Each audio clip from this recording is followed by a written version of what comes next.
channel. My name is Mara and I love all things cozy, crafty, and journal related. Today's video is all about how I use Canva and Pinterest in order to make spreads just like this. With all of that said, let's get cozy and let's get started. Canva is essentially the tool I use to organize all my photos and everything I need into a printable document. Once I have it open, I click on Create a Design, then Custom Size, and I like to choose a size that's 11 by 8.5 inches. From here, I click on Elements, and then I insert a rectangular shape with rounded edges. I do this because I'm trying to recreate the look of a journal page, and this is going to serve as a guide for me to place all my pictures in so that I can envision what everything is going to look like once it's printed. Now I adjust some of the settings on this rectangle so that the background is clear and the lines are more bold, and finally I change the dimensions to be the size of my journal. I do this by clicking on the three dots in the upper right corner, and then I click on Position.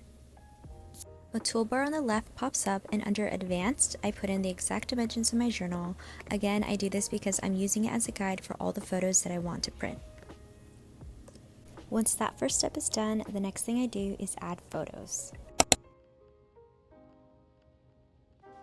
From here, you can decide on what type of pictures you want to add onto your page. You can click on this upload button right here to upload your own files and photos directly into Canva and start dropping your photos into this page. You can also go on Pinterest and start looking for inspiration photos to put into your journal as well. I have two different spreads that I want to make. One of them is going to be an Eras Tour spread because I recently came back from New Orleans with my best friend. We went to night 1 of the Eras concert and it was so much fun. So I'm going to add that to my journal, and then I'm also going to make a November mood board using pictures off of Pinterest. Two very different spreads with different types of photos. I'm going to show you guys how I drag and drop and adjust the photo settings for both of them. Starting with personal photos, once you click upload files and choose the photos you want to use, they're going to show up right here in this section, and you can click on the photo that you want and then it will show up here. From here, you can take the corner of the photo and go in and out to adjust the size. And if you look right here, it will tell you the width and the height of the photo so you know exactly how big your photo is. I typically do photos that are 2x3, but you can choose any size photo that you want. And sometimes I don't do it exactly, I just kind of eyeball it. So this is 2.5 by 3.4, and that's good enough for me. Another way to resize your photo is to click on Photo, click Position right here, and then it's going to show you the size right under Advanced. You can manually input the width and the height of your photo to the exact measurements that you need. This is also why I like having this guide of this rectangle, because I like envisioning what my photo spread is going to look like, and I also like just knowing that my photos are going to fit onto the page.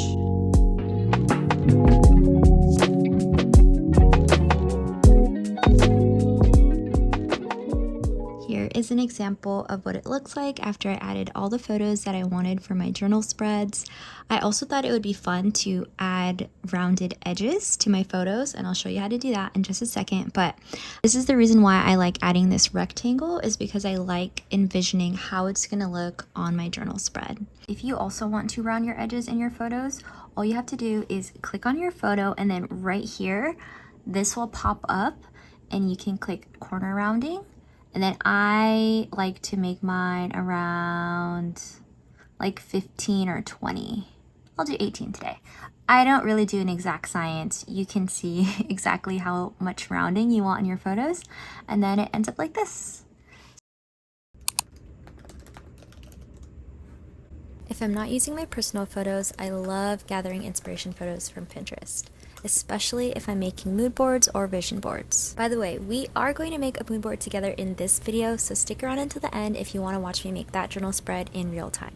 When I'm looking for photos on Pinterest, the keywords I usually use are based off the current month or season. So for example, I'll do November mood, November aesthetic, fall mood, fall aesthetic.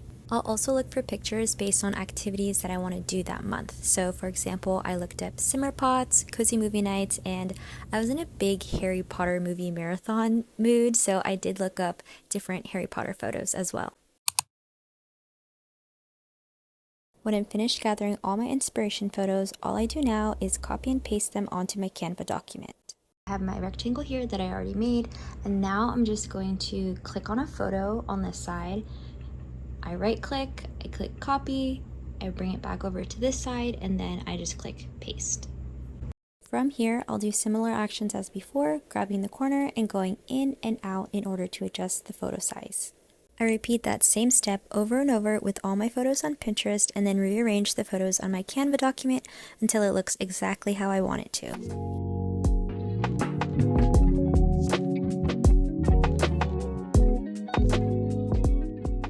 Now that I have my mood board and my arrow spread all done, it's time to start printing.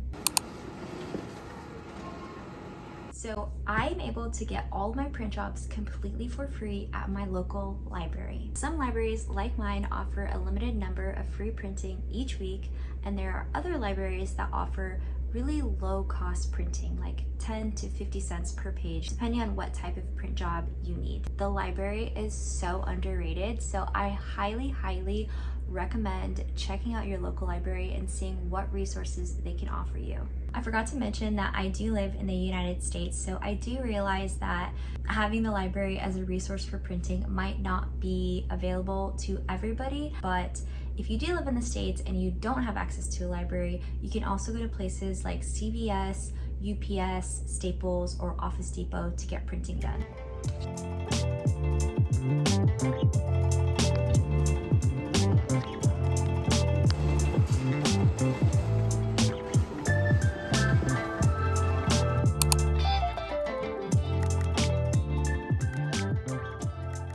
I just got back from the library to pick up our prints.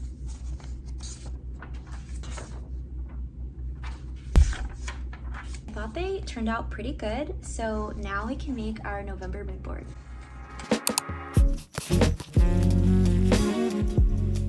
We are finally on to the fun part. Let's journal together and make a November mood board.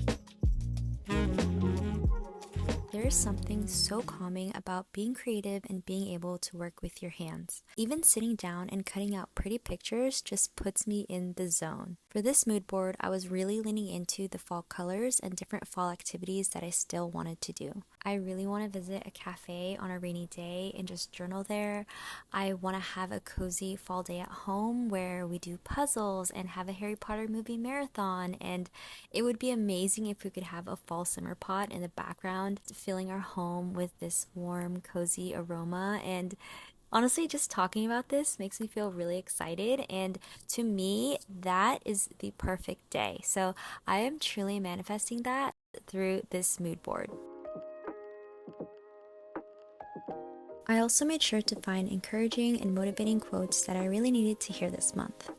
When I'm searching for quotes on Pinterest, I'm usually drawn to the ones that speak to my insecurities or things that I'm struggling with. One thing I'm struggling with is always feeling like I'm running out of time. Especially now that I'm older, I'm trying to unlearn this idea that I need to be on a traditional timeline and hit certain milestones before I reach a certain age. That's why I love the quote, "Life is beautiful and I have time." It was simple yet reassuring, and I do really want to believe that I still have time to become everything I want to be.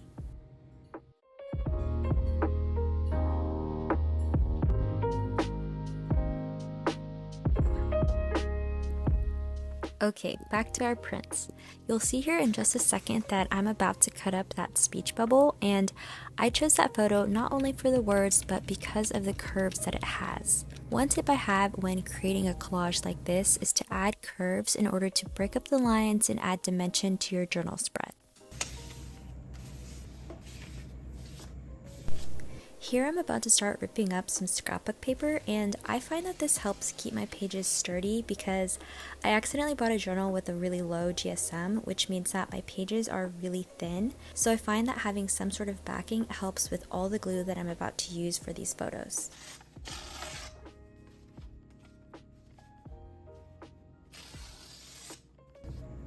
Rearranging photos can also be relaxing. It's another way to work with your hands and feel creative without thinking too hard. There really is no rhyme or reason to how I jigsaw these photos. I just place them wherever I think looks good, and then I keep going until I feel satisfied with the way that it looks.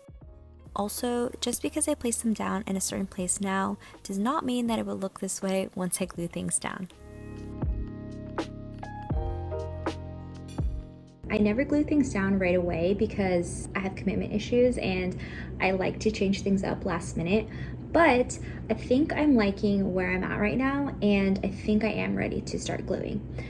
Looking at how it is, I definitely know that I want to add more texture to my spread. So I took out some of my washi tape and ribbon so that I can add this on.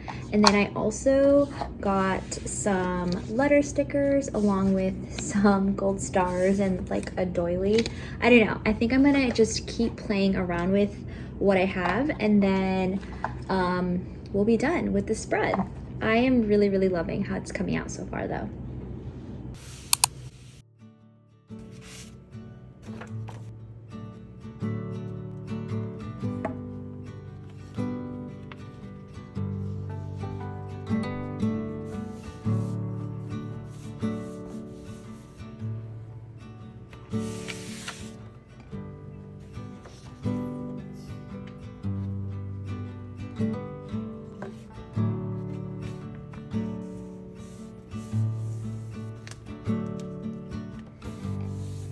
If you're new to journaling, it might take time to find your style or how you like to journal best. But I promise that if you stick with it, it's going to be so worth it. It's such a good tool for your mental health, and if you decide to use your journal as a way to document and collect memories, it's going to be so rewarding to look back on all the big and small moments of your life. Especially now in this digital age, I feel like it's that much more important and that much more special to have a place to save our memories beyond our phones, beyond our camera rolls, and beyond our laptops. It is a lost art to collect memories in this way, so I really do hope that you feel inspired to start journaling, scrapbooking, or documenting your life. And yes, no matter how boring you might think your life is, no matter how mundane you think it is, I promise you that your life is worth documenting. If you are interested in starting a journal, I'll leave some links in the description to all my favorite journal supplies.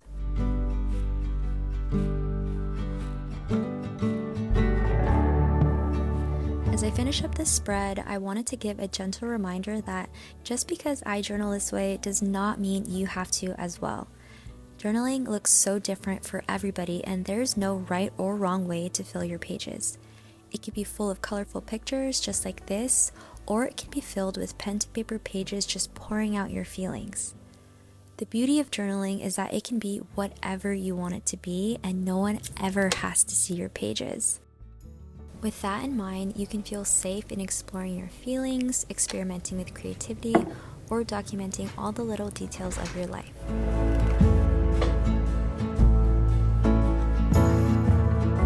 We are almost finished with this journal spread. I'm just going to add a few more letter stickers and final touches, and then we'll be all done.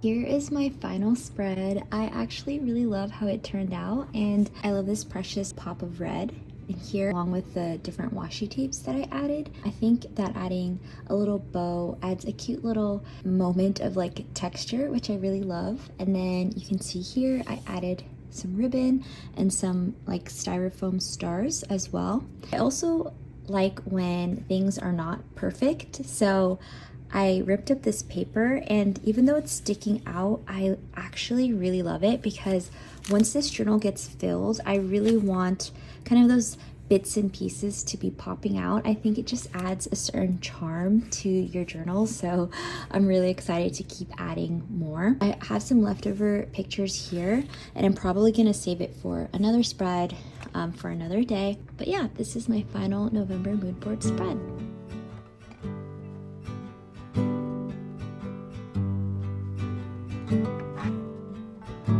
You guys have officially seen my start to finish process on how I print photos and make my journal spreads, so hopefully this video was helpful. I know I said this before, but I really do love how this journal spread turned out, and I'm just happy that you guys got to be a part of it. If you have any questions at all, please feel free to leave a comment down below. Thank you guys so much for watching, and I'll see you in my next one. Bye!